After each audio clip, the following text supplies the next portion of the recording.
Assalamualaikum warahmatullahi wabarakatuh. Perkenalkan, nama saya Putri Indraswari. Saya dari Prodi Sistem Informasi B. Saya akan menjelaskan materi tentang pembuatan dan pemanfaatan modeling data dari mata kuliah Konsep Sistem Informasi. Yang pertama ada definisi data modeling. Data modeling adalah proses menghasilkan diagram deskriptif hubungan antara berbagai jenis informasi yang akan disimpan dalam database. Dan selanjutnya ada definisi data modeling menurut para ahli. Yang pertama, Data Management Body of Knowledge atau DMBOK. Proses menemukan, menganalisis, mewakili, dan mengkomunikasikan persyaratan data dalam bentuk yang tepat disebut data model atau model data. Yang kedua, Teknopedia, referensi dari struktur data dalam tabel untuk basis data perusahaan dan merupakan ekspresi yang sangat kuat dari persyaratan bisnis perusahaan. Yang ketiga, menurut Tegel Data, tindakan mengeksplorasi struktur berorientasi data seperti artefak pemodelan data lainnya. Yang keempat, menurut Habermas, proses belajar tentang data dan model data adalah hasil akhir dari proses pemodelan data. Dan selanjutnya ada Big Data. Apa itu Big Data? Big Data adalah kumpulan data yang lebih besar dan lebih kompleks, terutama dari sumber data baru. Set data ini sangat banyak sehingga software pemrosesan data tradisional tidak dapat mengelolanya. Namun sejumlah besar data ini dapat digunakan untuk mengatasi masalah bisnis yang sebelumnya tidak dapat Anda tangani.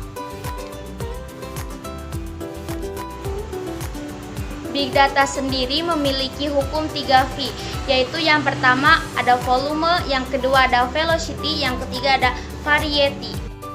Yang pertama ada volume. Ukuran data memang penting, sesuai dengan namanya, Anda perlu memproses volume data yang cukup besar untuk big data. Yang kedua ada velocity, adalah kecepatan yang sangat cepat di mana data diterima dan mungkin langsung digunakan. Biasanya kecepatan tertinggi aliran data langsung ke memori dibandingkan yang ditulis di disk. Yang ketiga ada variety, adalah berbagai jenis data yang tersedia. Jenis data tradisional biasanya lebih terstruktur. Dengan semakin berkembangnya big data, ada juga data yang belum terstruktur. Dan berikutnya ada jenis data modeling. Di sini ada model data konseptual atau high level. Konseptual adalah biasanya dibuat untuk pemangku kepentingan bisnis dan arsitek data. Tujuannya adalah untuk mengatur, memperluas, dan mendefinisikan konsep dan aturan bisnis. Yang kedua ada logis, menentukan bagaimana sistem harus diimplementasikan terlepas dari DBMS. Model ini biasanya dibuat oleh arsitek data dan analis bisnis. Tujuannya adalah untuk mengembangkan peta teknis, peraturan, dan struktur data. Yang ketiga ada fisik.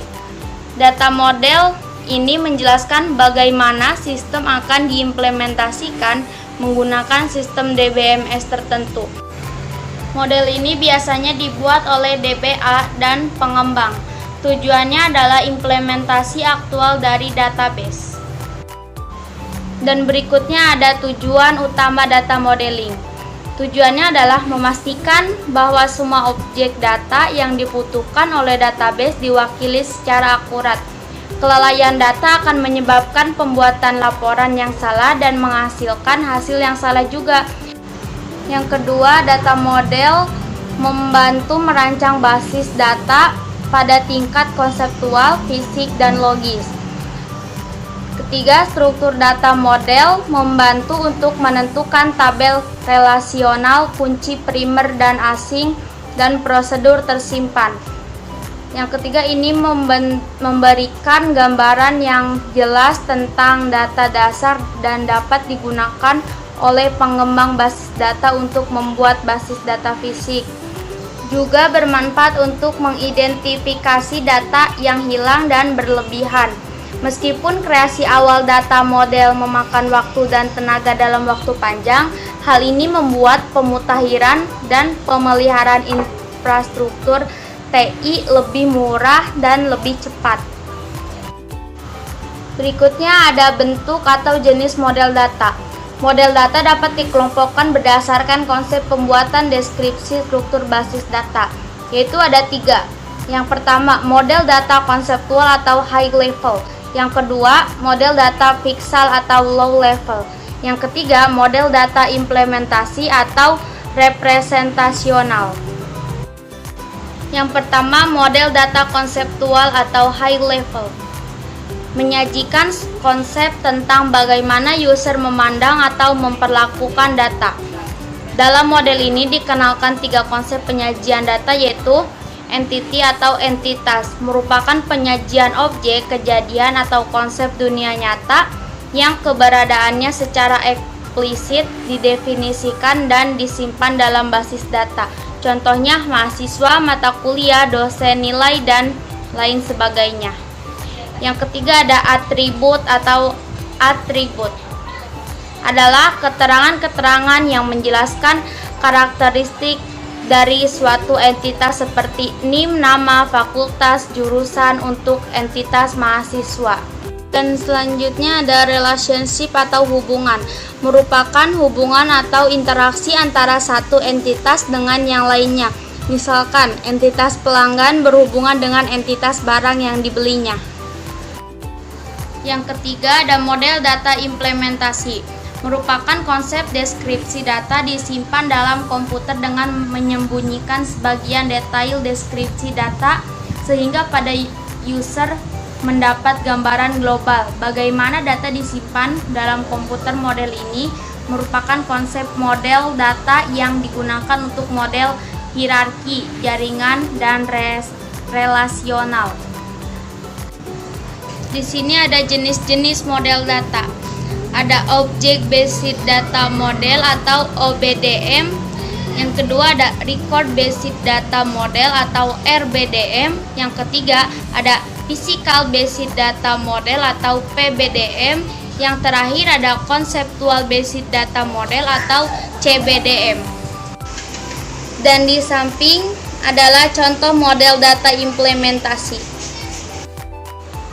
Dan yang terakhir adalah contoh model data perusahaan. Di sini saya mengambil contoh model data ERD atau Entity Relationship Diagram. Berikut adalah contoh Entity Relationship Diagram dalam menggaji pegawai atau karyawan. Entitas sama dengan karyawan, bagian, dan gaji. Atribut sama dengan karyawan, KD, bagian, NIP, nama, dan alamat. Bagian, KD, bagian, dan nama bagian. Dan gaji, golongan, NIP, dan KD bagian. Relasi sama dengan NIP, jabatan, dan golongan. Berikut di bawah ini adalah contoh model data perusahaan, Entity Relationship Diagram. Sekian materi yang telah saya sampaikan. Semoga rekan-rekan paham dengan materi yang telah saya sampaikan. Mohon maaf jika banyak kesalahan dalam penyampaian materinya. Semoga bermanfaat. Wassalamualaikum warahmatullahi wabarakatuh.